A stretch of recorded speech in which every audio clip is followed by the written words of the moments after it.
E ora che cosa rimangono? Sono tante rovine, dalle quali è più difficile ripartire e ricostruire, dalle quali però tuttavia possiamo trarne, se si vuole trarne, un insegnamento e su alcune questioni di fondo, principi di fondo, coerenze di fondo.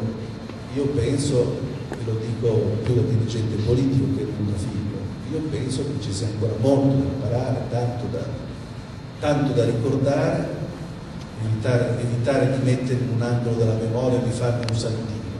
Sarebbe stato per primo lui a rifiutare l'idea della icona o del santo da onorare per poi giustificare politiche che vanno esattamente nella direzione opposta da quelle che lui aveva prospettato. Io, immaginate Craxi alleato con la Lega di Bossi, no?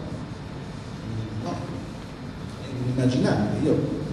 Era una delle questioni, diciamo, dirimenti. Noi siamo stati eletti nel centrodestra per una fase, tra l'altro anni, ed era anche una discussione quasi quotidiana, perché mi rendevo conto, e lo dicevo, ma non possiamo pensare di rifare il sì del centrodestra, che poi il centrodestra sia meglio del centrosinistra, ma questo, diciamo, lo pensano in tanti, ma non possiamo.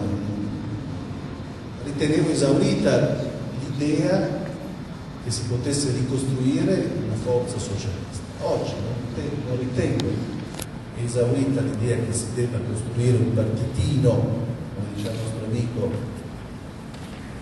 di testimonianza, però penso che questa testimonianza politica sia utile, tanto più noi saremo capaci non solo di farli vivere difendendo le nostre idee, ma anche di riattualizzarle, ragionando profondamente sulla società che oggi c'è data, abbiamo ereditato. Però accettò la sfida di discutere quale fosse effettivamente il mezzo migliore per arrivare al dialogo e per cercare appunto di